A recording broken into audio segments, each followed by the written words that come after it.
People love to lie to look good. But if you lie to look good, you do not have an honest view of where you are in the current moment. And you lie to yourself, or you lie to others, or you lie about the situation just to look good and not lose face. It's dumb.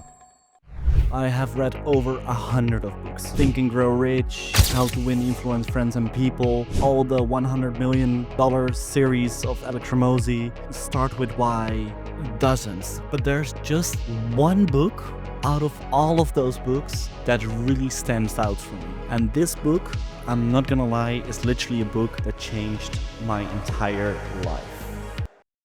And that book is Straight Line Leadership from Dusan Djukich. And no one talks about it. No one talks about this book, and it's so powerful. And the things that are being said in that book, like I said, it literally changed my life. It changes how I see things. It changes how I perceive things. It changes how I act. It's a masterpiece, and we're gonna dive into it. In this podcast, I'm going to give you the essence, I give you some core distinctions, and I give you like a tip of the iceberg of what this masterpiece has to offer. Because again, no one talks about it. I am Job Baltes. I am homeless with a laptop and Wi-Fi, living as a remote entrepreneur, building my own network and my own company. In the Digital Nomad podcast series, I'm just documenting my journey and talking about the things that I am interested in, entrepreneurs that I met, lessons that I learned in the past 3 years as an entrepreneur, where I conducted over 5,000 sales conversations, analyzed over 900 funnels, and created over 600,000 euros in annual revenue for the clients that I worked with. And like I said, now I'm building my own company where we help expert founders, SaaS founders, bootstrapped companies with integrating AI into their companies to help them save time and make more money. Really cool, but now straight line leadership. The first quote of this book, when we're opening it, needs to tell it all. It's from, I'm probably going to butcher the name here, George Bernard Shaw, and it goes as follows. Life isn't about finding yourself, life is about creating yourself. And that's the core message of this book. It's how do you live a life with velocity and power. Core principle that you need to understand here is the principle of an inner stance. And when it comes to an inner stance, in the first chapter, they tell you this about it. You can think positively all you want. If your inner stance is weak, nothing good happens. Therefore, the most effective thing that you can possibly do is to first distinguish your inner stance. What position are you taking? Where are you coming from? How are you actually operating in life? And given where you're coming from, your inner stance, how do you now see life? Most people have no idea that there is a way that they see things. They think that how they see things is just the way it is. But if they stood in a different place, they would see things differently. And how they would see things could open exciting new possibilities for successful actions. Therefore, sitting down and figuring out where you want to go to is not the most important first step. It's getting results. And in short, an inner stance is just how you perceive things, how you see things, as they tell you in this book. Because if you are open to seeing things from different perspectives, it also opens new possibilities. And then everything in this book is bounded through 3 world perspectives. You have the circle world, the zigzag world, and the straight line world. And if we dive into the circle world, and there you have a beautiful, nice picture of a circle, it's going as followed. So why should we travel in circles? Why would we talk around and around an issue instead of being straight and solving it immediately? Why do we live in loops and cycles instead of getting to the point? Why do we keep repeating past mistakes? The reason is this: we believe success is about having the right information, and for that reason, it isn't long before we think we need more and better information. We keep seeking something that does not help, and it returns us full circle to the same failure that caused us to seek in the first place. What they mean with circle world, as far as my understanding, because I'm not the writer of the book, the writer is Dusan Djukich, and what they mean, as far as I know, is that when you live in the circle world, you just, as it's saying, keep on repeating in loops. You keep on making the same mistakes. You keep on doing the same things over and over again. And according to Einstein, the definition of insanity is doing the same thing over and over and over again.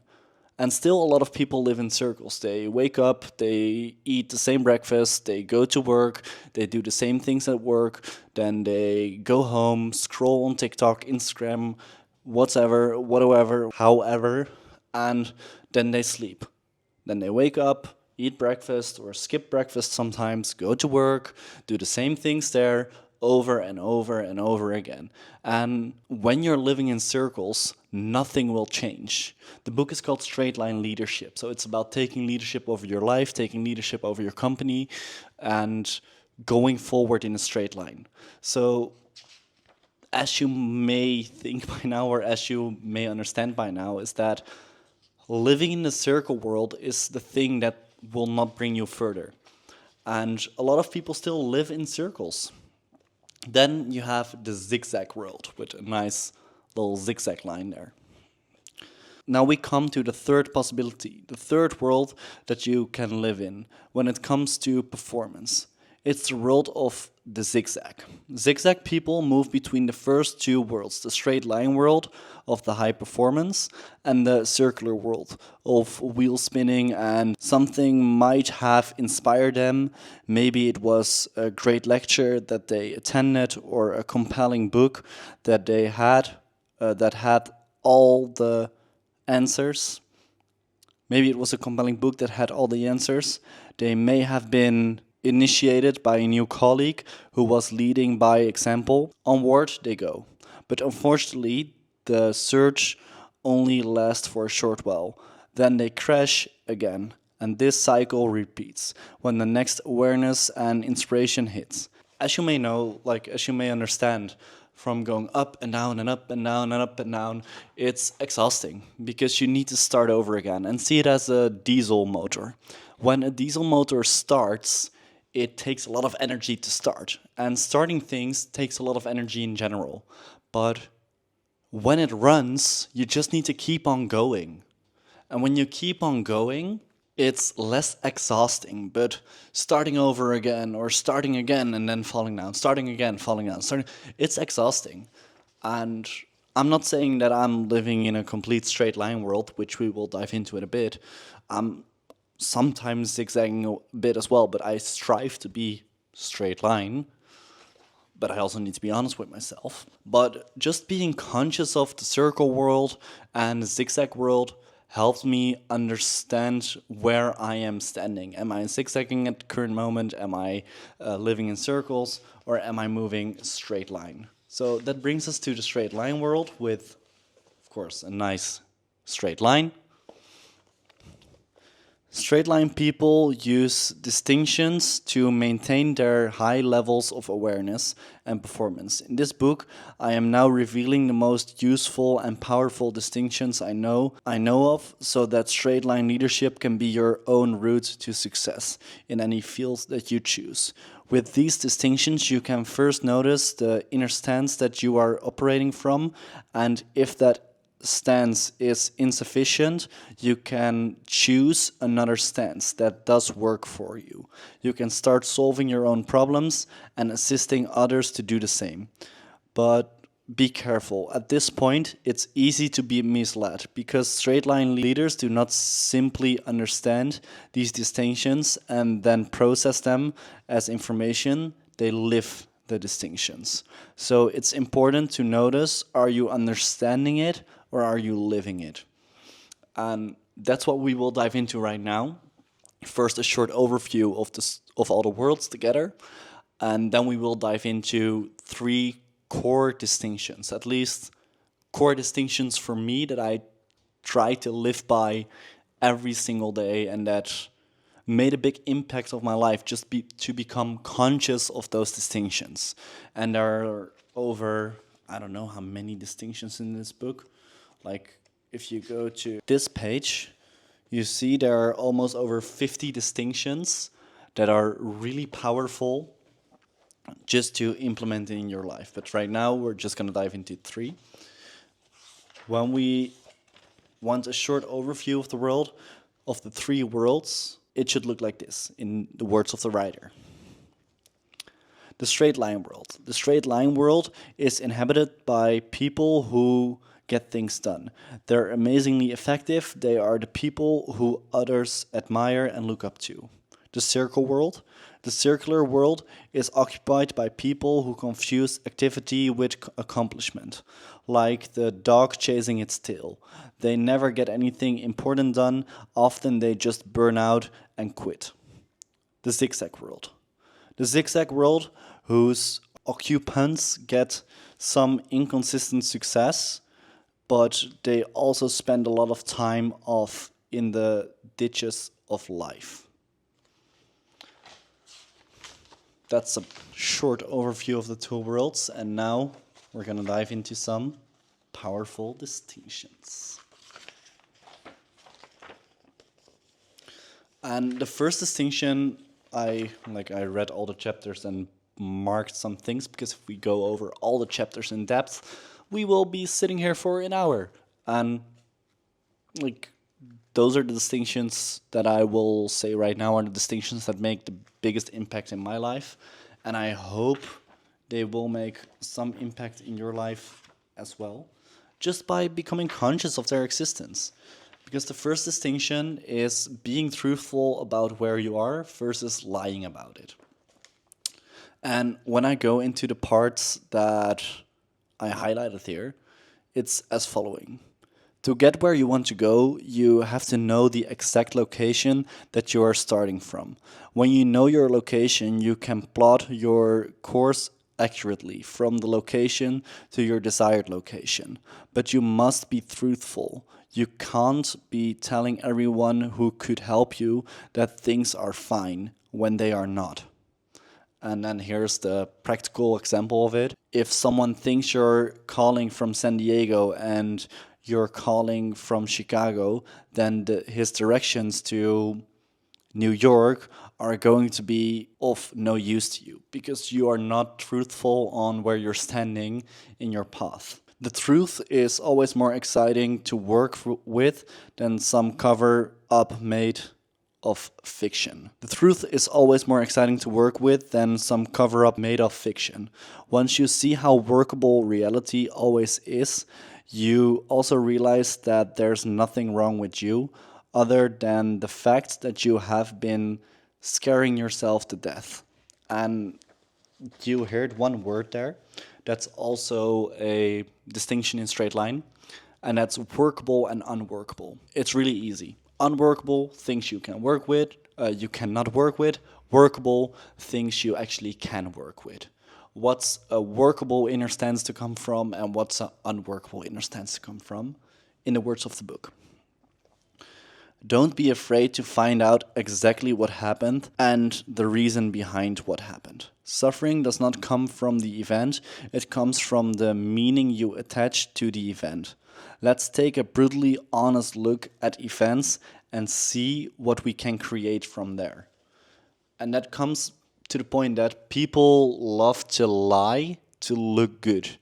But if you lie to look good, you do not have an honest view of where you are in the current moment. And if you do not have an honest view of where you are in the current moment, and you lie to yourself or you lie to others or you lie about the situation just to look good and not lose face, it's dumb.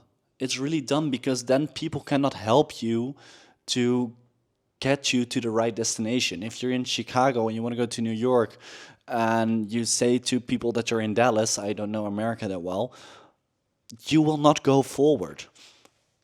And it seems really simple. And all of this material, all the materials of straight line leadership, they seem really simple, but that's what they say in the book as well. If you don't live it, if you don't execute on it, it's meaningless. And that also brings us to the next distinction, which I forgot to bookmark. Here it is.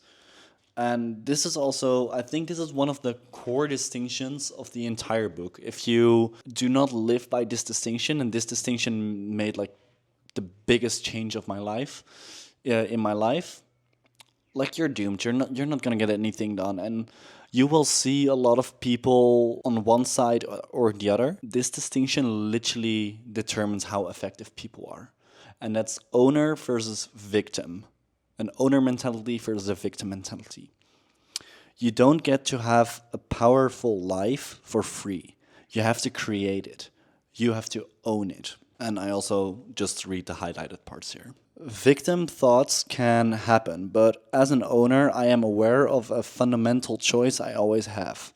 Either to latch onto the thought, believe it, and identify with it, or challenge the thought and let it go.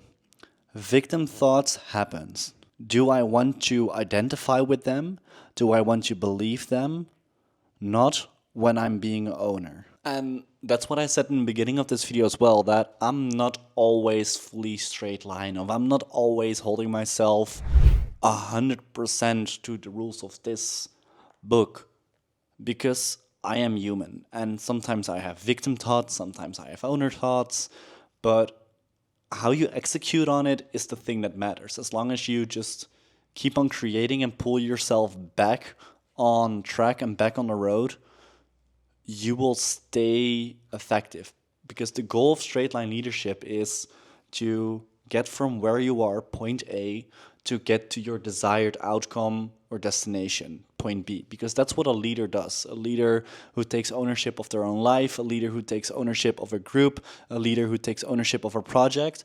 All a leader does is taking a group, project, or person or yourself from point A to point B. The most effective way to go from point A to point B is in a straight line, not in a zigzag, not in a circle. No, it's in a straight line, and that's what this whole method is about. And when you go deeper into this distinction, they also tell you this, like, as an owner, I take over my own life. As an owner, I take over my life right now. Now means everything to me. I realize right now that I don't have to solve things in my past to be effective. Victims are fixated on solving the past. They nurture past hurts and memories. Owners focus on creating the future. And that's also another distinction, that's like the past is dead. You cannot change the past. The past is what it is. And if you want to identify yourself with the past, you will not go forward because you have one leg hanging in the past there. It's like those big anchor balls on your feet. It makes things really heavy. But if you just let go of it and go forward, it's much more workable as an owner, not a victim. The owner gives himself permission to live the life that he chooses. The victim is still trying to get permission from someone or something outside of himself. And that's also a typical owner-victim distinction, is that you just do things because you do it, because you need to get things from point A to point B. And a victim is most often just searching for permission, asking for permission to actually do things. But you are the only one who can give yourself permission to actually do things. Owner-victimhood distinction. When you find yourself in a difficult situation, ask, how do I empower myself with this situation? That's ownership. That very question shifts who you are, being from a victim to an owner. It's about who you are, not who they are. And I think that's a really powerful sentence as well. And then there's a quote from Nietzsche that says, "No price is too high to pay, privilege of owning yourself." Owners tend to deliver well compensated service. That's because owners are always looking for how can I serve them, while victims are trying to desperately to find out, do they like me? When you own a certain outcome, when you own a group of people, when you own a project, it's always there to serve. You don't necessarily do it for yourself, you do it to serve. How can it serve other people? Because that's what you do as a leader. Leaders always eat last. That's also not from this book, but I think it was Simon Sinek who said that. Like, it's an interesting concept. Leaders eat last. It's not, do they like me? No, you don't eat last to make sure people like you. You eat last because then you serve the people you want to get from point A to point B. And that's an in-depth part of an owner-victim distinction. Also, when you create a position of ownership to come from, know that it won't last, it won't hold. It has to be consistently created. You have to create it and then live what you create over and over again. You cannot say, I am an owner, and then just be like that. No, you actively have to wake up, own your actions, own your results, and make sure that you take action and that you go for it. And that's what they mean with actively creating it over and over again. Victims, they believe in permanent personalities that never change. They hide inside, that's just the way I am. As an owner, you realize that who you are becomes a function of what you speak. And what they mean with that is that as an owner, you can create the life you want. You are not a defined outcome. You are fluid. You can change. People can change in general. And you can change yourself. So if you say, that's just the way I am, that's just an excuse to hide yourself behind a certain outcome. And that's a victim. That's the part of a victim distinction. As I said, this is a bit of a bigger chapter, but it's also a really important chapter to understand. Who you create yourself to be determines the actions that you can take and the results you achieve. And now is the only time that you can produce results. When it comes to producing results, the past and the future do not exist. We tapped into this. A victim approach to life condenses all power to circumstance. Therefore, it takes no responsibility for the result. It's a life built on regret and fear. An owner's life is based on what he is here to do. A victim's life is based on what he seeks to avoid. Owner comes from the language of intention, what he declares that he will do. A victim comes from the language of obligations, what he believes that he should do as if it were a burden. And it's just how you perceive things. This is literally how you just perceive things. A victim's approach to life condenses all the power to circumstances. How you deal with circumstances is what matters. It's not the circumstances that are there. The circumstances are just there. They just are. But what you do with those circumstances, the stories you tell yourself around those circumstances, which is also a distinction of the book, facts versus stories, really interesting one. We're not going to dive into it. That's what matters. A victim's life is based on what he seeks to avoid. I think that sentence is beautifully made. A victim's life is based on what he seeks to avoid. And this also comes down to a quote of Alex Ramosi, and that's, the thing you need to do is the most is the thing that you're avoiding. An owner just does the thing, and this is where I have a lot to improve as well, because sometimes I'm just avoiding things that I don't want to do and I really need to do. And then you postpone that thing that you need to do, and then you finally do it, and then it did not even take that much work. It still took work, of course, but it did not took as much work as you thought it would cost. And that's where I'm sometimes being a bit of a victim, but if I'm being 100% honest. But an owner just does the thing that he needs to do, and it does not mean that you're a robot. You can feel and you can perceive things, but then what's a fact, what's a story, and how do you do it? Victims embrace permission. Victims embrace pessimism, and when one embraces pessimism long enough, it becomes depression. Pessimism leads you to the couch. Pessimism leads you to low productivity and an increased stress levels. Optimism is not a response to positive news. It's something useful that you can generate to impact circumstances. Owners personify thought-minded optimism. There's multiple studies done about this topic in general. That when you perceive things in a pessimistic way, it, of course, like what it's saying here, it increases stress, but it also decreases or it decreases the enjoyment you have in life. And when you choose to see things in a more positive way, and I'm not saying the whole positive thinking woo-woo crap, no, I'm just saying like is your choice. You can see things as an opportunity, or you can see things as, oh wow, everything is going so bad.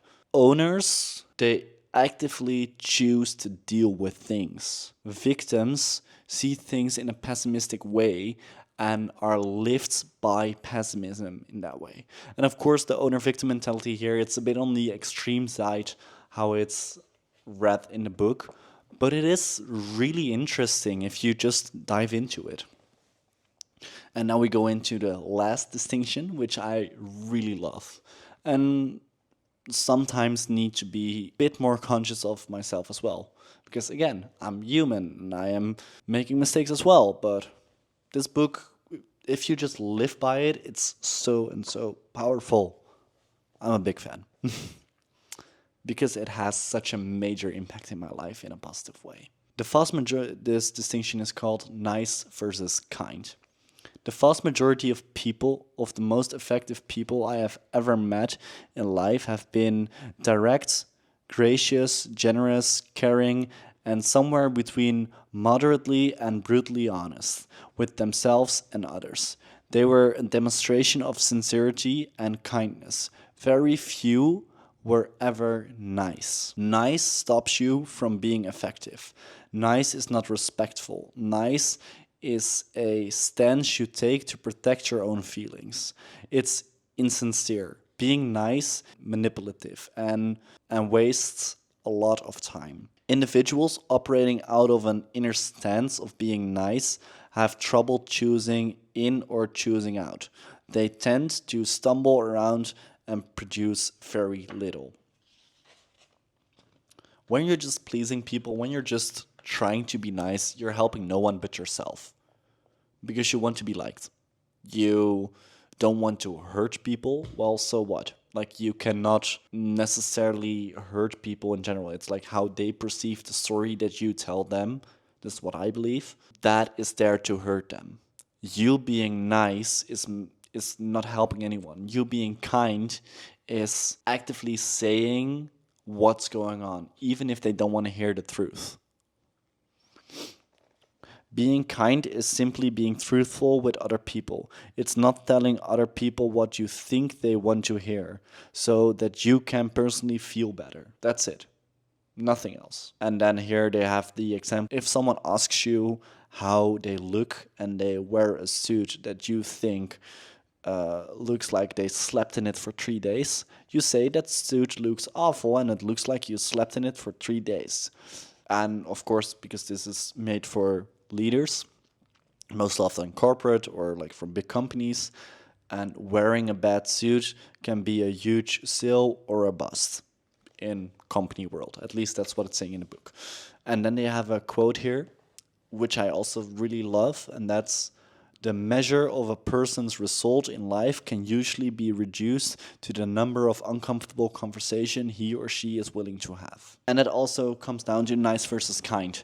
If you have a lot of conversations that you don't want to have because there are kind conversations where you need to be truthful, speak your mind, and honest, they are the conversations you don't want to have but bring you further and bring the other person further. And just being nice, it's not helping anyone. Having a breakup, it's not a nice conversation. But what do you want? You want to live a life with someone you don't like because you're afraid of having that conversation because you're just being nice? No, that's holding someone else on a leash and lying to yourself. That's what's happening when you're nice. When you're kind, you say how you feel, you say what's the standpoint you're having, even though it might hurt them.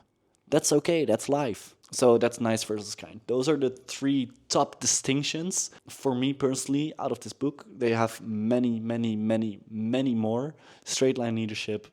If anyone I talk to, it's like the $100 million offer series of Alex Ramosi and Straight Line Leadership. Those are the only books in life you actually need to read and then execute and take action because they're practical and they're not full of all the woo-woo crap that you read in all the other books. If you like this video, I'm posting every Wednesday a podcast like this where I just share my entire journey and things that I learned, and every Sunday there's a more structured, scripted piece of content about traveling and the lifestyle and everything around that. When I meet the right people, I will have them as a guest on the podcast, and else it's just me you gotta deal with. But I like doing this actually. So, yeah, like, subscribe, and if there's anything you want to hear from me or want to know more about that I can dive into, just leave it in the comments, and that would help me a lot. Ciao.